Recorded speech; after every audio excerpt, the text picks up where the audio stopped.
नमस्कार, national India news के Delhi metro NCR bulletin में आपका स्वागत है। आइए नजर डाल लेते हैं आज की ताजा तरीन खबरों पर। आपने कर्नल अजय कोठियाल को बनाया सीएम उम्मीदवार, केजरीवाल ने किया ऐलान। आपने कर्नल अजय कोठियाल को सीएम का चेहरा बनाया है। दिल्ली के मुख्यमंत्री अरविंद केजरीवाल ने इसकी घोषणा की है। दाऊद इब्राहिम के भतीजे ने जमानत के लिए हाईकोर्ट का दरवाजा खटखटाया। कहा, गलत और फर्जी मामले में गिरफ्तार किया गया रिजवान कासकर का कहना है कि उसे जिस केस में गिरफ्तार किया गया उससे उसका कोई लेना देना नहीं है। इस मामले में हाईकोर्ट 15 सितंबर को सुनवाई करेगा। महिलाओं के लिए IRCTC का रक्षाबंधन ऑफर। तेजस एक्सप्रेस में सफर करने पर मिलेगा 5% कैशबैक। IRCTC महिला यात्रियों के लिए खास ऑफर लेकर आया है। इसके तहत महिला यात्री अगर इस खास ट्रेन में सफर करते हैं तो उन्हें 5% कैशबैक मिल सकता है। काबुल में 150 भारतीय स्वदेश लौटे। गुजरात के जामनगर में लगे भारत माता की जय के नारे। अफगानिस्तान से भारत आने वाला यह दूसरा विमान है। इससे पहले काबुल में एक अन्य C-19 विमान के जरिए सोमवार को कुछ भारतीय दूतावास कर्मियों समेत करीब 40 लोगों को अफगानिस्तान से भारत लाया गया था। बाबा रामदेव के लिए खुशखबरी। रुचि सोया को सेबी से FPO लॉन्च करने की इजाजत मिली। इस FPO से हासिल आधे से ज्यादा पैसे का इस्तेमाल कंपनी का उधार चुकाने में किया जाएगा। पतंजलि ने साल 2019 में दिवाला संहिता के तहत ऋण समाधान प्रक्रिया के जरिए 4,350 करोड़ रुपए में अधिग्रहण किया था।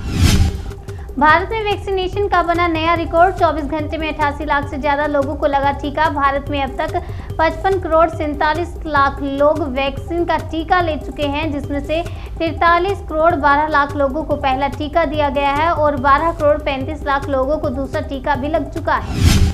बॉम्बे हाई कोर्ट की नागपुर बेंच ने कहा, दूसरी शादी का मतलब तलाकशुदा, पहली पत्नी के खिलाफ घरेलू हिंसा नहीं। बॉम्बे हाई कोर्ट की नागपुर बेंच ने एक केस में कहा कि पति का दूसरा विवाह करना तलाकशुदा पत्नी के खिलाफ घरेलू हिंसा का केस नहीं है। कोर्ट ने कहा कि DV एक्ट में घरेलू हिंसा विस्तृत तरीके से परिभाषित है।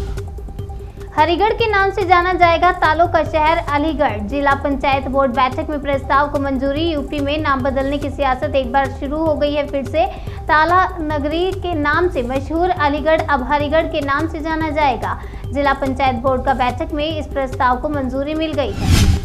पेगासस मामले पर सुप्रीम कोर्ट ने केंद्र को नोटिस जारी किया। जांच के लिए विशेषज्ञ कमेटी बनाने पर 10 दिन बाद होगी सुनवाई। केंद्र ने प्रस्ताव दिया था कि वह याचिकाकर्ताओं का संदेह दूर करने के लिए एक विशेषज्ञ कमेटी का गठन करेगा। याचिकाकर्ताओं ने केंद्र के संक्षिप्त जवाब का विरोध किया था। अफगान नागरिकों को भारत लाने की कवायद। MHA ने की आपातकालीन वीजा की नई श्रेणी की घोषणा। MEA ने कहा कि हम अफगान, सिख और हिंदू समुदायों के प्रतिनिधियों के साथ लगातार संपर्क में हैं। हम उन लोगों की भारत वापसी के लिए सुविधा मुहैया कराएंगे जो अफगानिस्तान छोड़ना चाहते हैं। राज्य में बढ़ रहे हैं डेल्टा प्लस वेरिएंट के मरीज। आंकड़ा 76 पर पहुंचा। महाराष्ट्र में कोरोना के डेल्टा वेरिएंट से पीड़ित मरीजों की संख्या में लगातार बढ़ोतरी दर्ज की जा रही है। राज्य में डेल्टा वेरिएंट के मरीजों की संख्या बढ़कर 76 पर पहुंच गई है।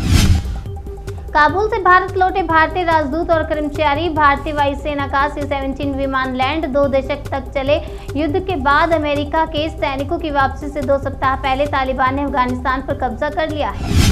अगली खबर असम से है। वैक्सीन की दोनों डोज लगवा चुके लोगों का कोरोना टेस्ट करना उत्पीड़न है। कांग्रेस सांसद ने लिखा PM मोदी को पत्र।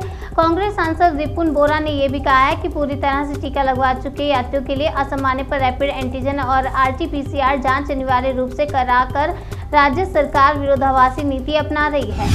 कामाख्या मंदिर के गर्भगृह के दर्शन कर पाएंगे फुली वैक्सीनेटेड लोग। 18 अगस्त से हर घंटे 20 लोगों को मिलेगी इजाजत।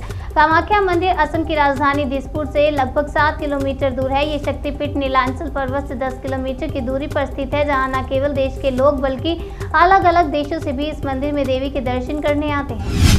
अफगानिस्तान में फंसे भारतीयों को वापस लाने की मुहिम तेज। जम्मू कश्मीर से लेकर केरल तक हर संभव कोशिश कर रहा है प्रशासन। जम्मू कश्मीर के उपराज्यपाल मनोज सिन्हा ने अफगानिस्तान में फंसे 2 कश्मीरी प्रोफेसरों को निकालने का मुद्दा मंगलवार को केंद्रीय विदेश राज्य मंत्री V मुरलीधरन के सामने उठाया। तालिबान को फेसबुक ने किया बैन। अमेरिकी कानून का हवाला देकर इसे बताया आतंकी संगठन। फेसबुक ने बताया कि हमने आतंकी संगठन से जुड़े कंटेंट पर निगरानी रखने और उसे हटाने के लिए अफगान एक्सपर्ट की एक टीम बनाई है। अफगानी लोगों की बेबस तस्वीर। अमेरिकी वायुसेना के प्लेन में क्षमता से 5 गुना ज्यादा सवार। अविश्वसनीय तस्वीर दिखाती है कि कैसे अमेरिकी कार्गो प्लेन की क्षमता से 5 गुना ज्यादा यात्रियों को ले जाने पर मजबूर होना पड़ा। मेडल का दबाव लिए बिना टोक्यो में अपना सर्वश्रेष्ठ प्रदर्शन कीजिए। पैरा एथलीटों से बातचीत के दौरान बोले पीएम नरेंद्र मोदी। तीरंदाज ज्योति बालियान से पीएम मोदी ने कहा कि पिता के निधन के बाद आपने अपने खेल को और घर को भी संभाला है। आप अच्छी खिलाड़ी होने के साथ साथ अच्छी बेटी और बहन भी हैं और आपके बारे में जानने के बाद देश के हर व्यक्ति के विचारों में ज्योति का प्रकाश आएगा।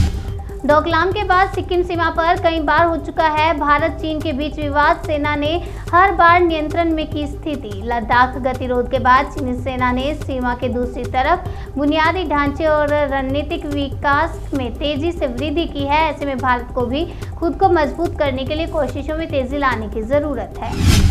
देवबंद में योगी सरकार एटीएस के कमांडो को ट्रेनिंग देगी। दुनिया का शायद ही कोई कोना है जहां से पढ़ाई कर चुके मुसलमान ना हो। अब उसी जगह पर योगी सरकार एटीएस का कमांडो ट्रेनिंग सेंटर शुरू करने की तैयारी में है। दिल्ली मेट्रो एनसीआर बुलेटिन में बस इतना ही। बाकी की तमाम खबरों के लिए बने रहिए हमारे साथ और देखते रहिए नेशनल इंडिया न्यूज।